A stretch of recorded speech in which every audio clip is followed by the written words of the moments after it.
یہ قرآن ایک بابرکت کتاب ہے جسے ہم نے آپ صلی اللہ علیہ وسلم پر نازل کیا تاکہ لوگ اس پہ غور اور فکر کریں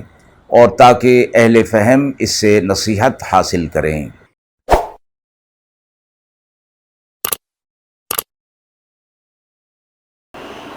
بسم اللہ الرحمن الرحیم۔ السلام علیکم ورحمۃ اللہ وبرکاتہ۔ ناظرین کرام، درس قرآن مجید کے آج کے اس پروگرام میں ہم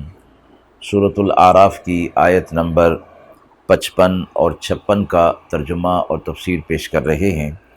اور آخر میں پوچھے گئے سوالات کے جوابات ہوں گے۔ اعوذ باللہ من الشیطان الرجیم، بسم اللہ الرحمن الرحیم۔ ادعوا ربکم تضرعا وخفیہ انہ لا يحب المعتدین ولا تفسدوا في الأرض بعد إصلاحها وادعوه خوفا وطمعا إن رحمة الله قريب من المحسنين۔ آیت مبارکہ کا ترجمہ ملاحظہ فرمائیں۔ اپنے رب کو پکارو گڑ گڑا کر اور چپکے سے، بے شک اسے حد سے بڑھنے والوں کو پسند نہیں فرماتا، اور زمین میں خرابی مت کرو بعد اس کے اصلاح کے، اور پکارو اللہ کو خوف اور توقع کے ساتھ، بے شک اللہ کی رحمت نیک کام کرنے والوں کے قریب ہے۔ آیات مبارکہ میں سے پہلی آیت میں یہ ارشاد فرمایا گیا کہ اپنے رب کو پکارو گڑ گڑاتے ہوئے اور چھپکے چھپکے، یعنی دعا کرنا، اللہ رب العزت سے مانگنا اور پکارنا وہ کس کیفیت میں ہونا چاہیے، اس کیفیت کا ذکر اس آیت کے اندر ہو رہا ہے۔ دعا عربی زبان میں پکارنے کو بھی کہا جاتا ہے اور ذکر اور عبادت کو بھی کہا جاتا ہے۔ پہلی صورت دعا کی، پکارنے کی، یعنی اپنی حاجات کے لیے اللہ ہی کو پکارا جائے، اور دوسری صورت کہ ذکر اور عبادت اللہ ہی کی جائے۔ حدیث مبارکہ میں دعا کو یہ فرمایا گیا کہ عبادات کا مغز ہے، یعنی اصل چیز یہ دعا ہی ہے، اور عبادت کے اندر بھی اللہ ہی کو پکارا جا رہا ہوتا ہے، یا تو عبادت کے حوالے سے یا پھر اپنی حاجات اور ضروریات کے حوالے سے۔ تو ہر صورت میں یہ دعا عبادت ہو جاتی ہے اور خاص عبادت ہو جاتی ہے۔ تو اس لیے فرمایا کہ چونکہ یہ پکارنا ہے اور عبادت ہے، اور ان دونوں چیزوں کے اندر عاجزی اور انکساری کا پہلو اگر نہ پایا جائے تو پھر یہ دعا نہ دعا رہتی ہے اور نہ عبادت رہتی ہے۔ اس لیے فرمایا کہ انسان اللہ کا بندہ ہے اور اللہ کا غلام ہے۔ جب اسے اپنی حاجت کے لیے پکارے گا، اپنی مشکلات اور ضروریات کے لیے مصائب میں پکارے گا، تب بھی اس کے اندر عاجزی اور انکساری اور مسکینیت ہونی چاہیے، تب اللہ کی طرف اس کی دعا قبولیت کی طرف جائے گی۔ اور جب یہ عبادت کے طور پر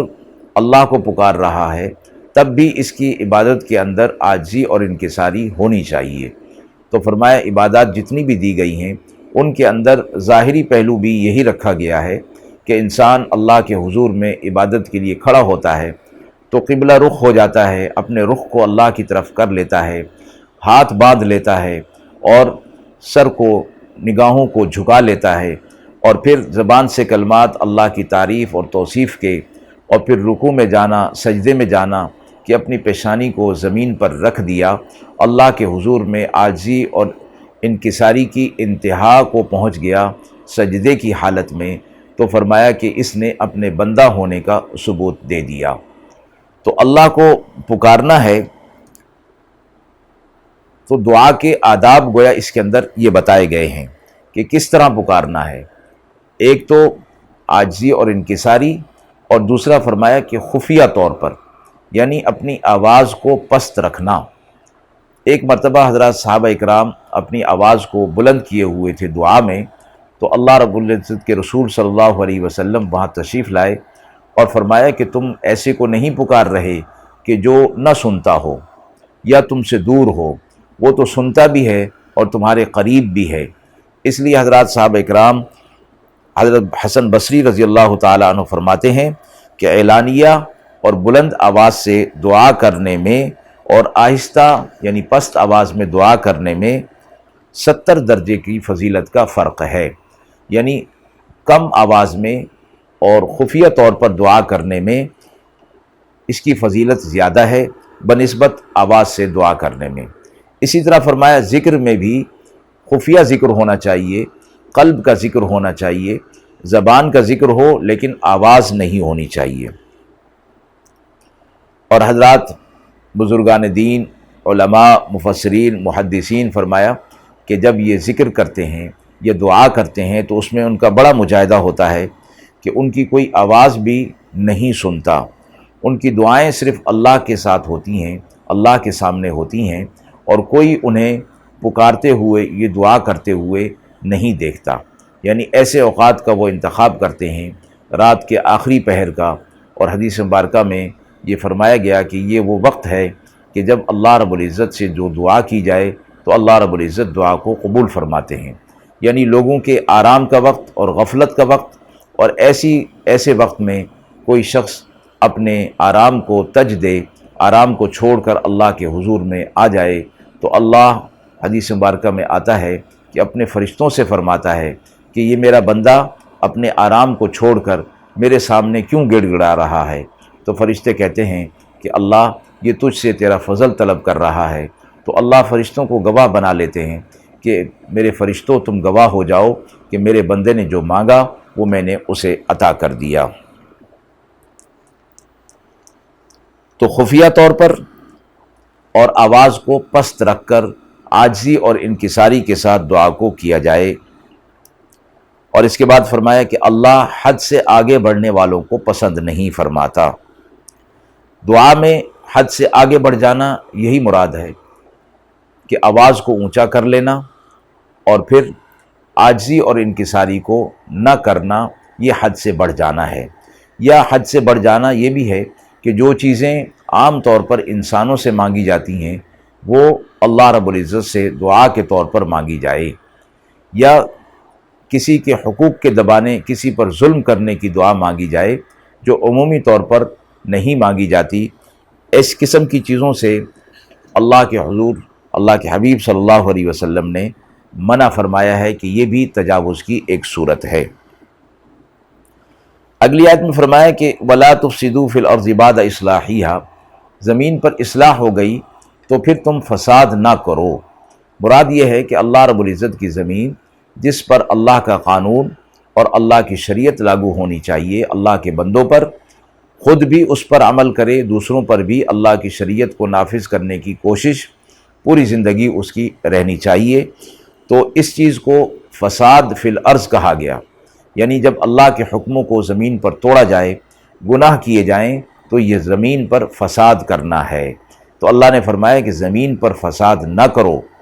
اور اللہ نے جو یہاں امن قائم رکھا ہے اس کی اصلاح کی ہے نیکی کے ساتھ اور امن کے ساتھ اور انسانیت کی خدمت کے ساتھ اور انسانیت کو اللہ کی طرف بلانے کے ساتھ، تو یہ زمین میں فساد نہ پھیلایا جائے۔ اور اللہ کو پکارو خوف کے ساتھ اور توقع کے ساتھ۔ فرمایا کہ اب یہ بھی ایک دعا کی اور دعا مانگنے کی ایک صورت اس کے اندر بھی بتا دی گئی کہ اس کو پکارنا ہے خوف کے ساتھ، یعنی اپنے گناہوں اور اپنے کم تر ہونے کے حساب سے خوف ہو کہ میں اللہ کا بندہ ہوتے ہوئے، مخلوق ہوتے ہوئے خالق کو پکار رہا ہوں، تو یہ دل کے اندر خوف ہونا چاہیے۔ اور طمع اور توقع اس بات کی ہونی چاہیے، یقین ہونا چاہیے کہ میں دعا جو کر رہا ہوں اللہ میری دعا کو ضرور قبول فرمائے گا۔ اور حدیث مبارکہ میں آتا ہے کہ اللہ فرماتا ہے کہ میں اپنے بندے کے ساتھ وہ معاملہ کرتا ہوں جیسا کہ وہ مجھ سے گمان رکھتا ہے۔ تو مجھ سے جس طرح کا گمان رکھتا ہے میں اس کے ساتھ اسی طرح کا معاملہ کرتا ہوں۔ حدیث مبارکہ میں آتا ہے کہ بندے کو چاہیے کہ دعا کرنے سے پہلے اس بات کا یقین کر لے کہ اللہ سے وہ دعا کر رہا ہے اور ایسی ذات سے وہ دعا کر رہا ہے کہ جس سے بڑھ کر کسی کی طاقت نہیں، جس سے بڑھ کر کسی کے خزانے نہیں، اور جس سے بڑھ کر کسی کی قدرت نہیں ہے، تو اس کے ہاں کس چیز کی کمی ہے۔ اس لیے اپنے دل کے اندر یقین کر لے کہ اللہ اس کی دعا کو ضرور قبول فرمائے گا۔ آگے فرمایا ان رحمت اللہ قریب من المحسنین، نیک کام کرنے والوں کے قریب اللہ کی رحمت ہوتی ہے، یہ وہ اللہ کی رحمت کے بہت قریب ہوتے ہیں، اللہ ان پر فضل فرماتا ہے۔ آیت کے حوالے سے، یہ دعا کے حوالے سے یہ سوال پوچھا گیا ہے کہ دعا کے کیا آداب بیان کیے گئے ہیں۔ آیت مبارکہ میں دو اہم آداب کا ذکر دعا کے سلسلے میں فرمایا گیا ہے۔ اول یہ کہ دعا کی قبولیت کے لیے ضروری ہے کہ انسان اللہ تعالیٰ کے سامنے اپنی عاجزی اور انکساری کا اظہار کرے، اور دعا کرتے وقت اس کا اظہار ہونا چاہیے۔ اس کے دعا کے الفاظ میں بھی عاجزی اور انکساری ہونی چاہیے، لب و لہجے میں بھی تواضع اور انکسار ہونا چاہیے، اور دعا مانگنے کی جو کیفیت اور حیت ہوتی ہے وہ بھی ایسی ہونی چاہیے کہ مانگنے والے کا انداز ہونا چاہیے۔ اور فرمایا کہ جس طرح کے آج کل کے لوگ جو کہ دعاؤں کو انہوں نے یاد کیا ہوا ہوتا ہے اور وہی یاد کی ہوئی دعاؤں کو پڑھ دیا جاتا ہے، تو فرمایا کہ وہ تو دعا کے زمرے میں شامل ہی نہیں ہے، کیونکہ دعا کا معنی پڑھنا نہیں، دعا کا معنی پکارنا ہے اور مانگنا ہے۔ اور فرمایا کہ مانگنے میں علماء یہ فرماتے ہیں کہ اللہ سے مانگنے میں وہ طریقہ اختیار کرو کہ جو طریقہ ایک معصوم بچہ اپنی ماں سے کرتا ہے، یعنی وہ مانگنا اس انداز میں کرتا ہے کہ منت سماجت بھی کرتا ہے اور روتا بھی ہے، دامن بھی پکڑ لیتا ہے اور لپٹ بھی جاتا ہے، یعنی وہ صورت اختیار کر لیتا ہے، ہر وہ انداز اختیار کرتا ہے کہ جس سے اس کی ماں کا دل پسیج جائے اور وہ جو چیز مانگ رہا ہے وہ دینے پر مجبور ہو جائے۔ تو فرمایا بندے کو بھی اپنی دعا کے اندر عاجزی، انکساری، لب و لہجہ، کیفیت وہ ساری اختیار کرنی چاہیے کہ جس میں عاجزی اور بندگی کا اظہار ہو رہا ہو۔ دوسری بات یہ فرمائی گئی کہ دعا کے جو کلمات ہیں جو زبان سے ادا کر رہا ہے اس کا بھی علم ہونا چاہیے کہ اس کا معنی کیا ہے۔ خصوصی طور پر عربی زبان کی جو دعائیں ہیں اور قرآن مجید کے اندر، احادیث کے اندر جو دعائیں بیان کی گئی ہیں، جب ان دعاؤں کو پڑھا جائے اور ان دعاؤں کو مانگا جائے تو ان کا معنی اور مفہوم بھی معلوم ہونا چاہیے، اس لیے تبھی وہ دعا ہوگی اور اس دعا کے اندر عاجزی اور انکساری اس کے اندر پیدا ہوگی۔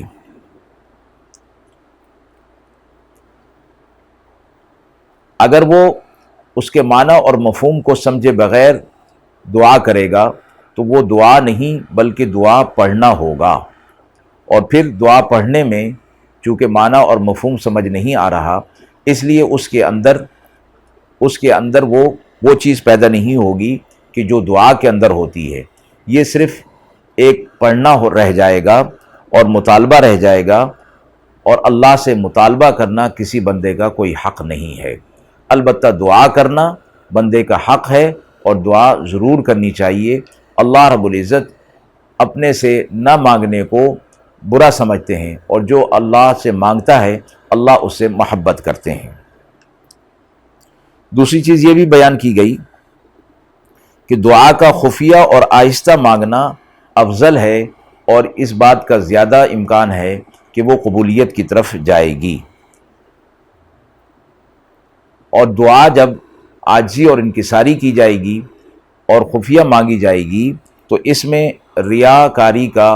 امکان بھی ختم ہو جاتا ہے، اور جب ریاکاری کا امکان نہ رہے تو پھر اس کی قبولیت کا امکان زیادہ ہو جایا کرتا ہے۔ اللہ تعالیٰ کو دعا کی یہ کیفیت پسند ہے کہ پست آواز رکھی جائے، آہستہ آواز میں دعا کی جائے اور دعا کے اندر تسلسل ہونا چاہیے۔ آپ صلی اللہ علیہ وسلم نے فرمایا کہ اللہ فرماتا ہے کہ میں بندے کی دعا کو اس وقت تک قبول کرتا رہتا ہوں جب تک کہ وہ بے صبری نہیں کرتا۔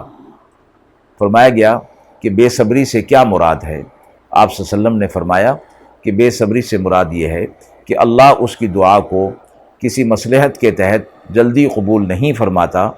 تو بندہ یہ کہنے لگتا ہے کہ میں نے اتنی مرتبہ دعا کی، اللہ نے میری دعا قبول نہیں کی، اور یہ کہہ کر وہ دعا مانگنا چھوڑ دیتا ہے۔ وآخر دعوانا ان الحمد للہ رب العالمین۔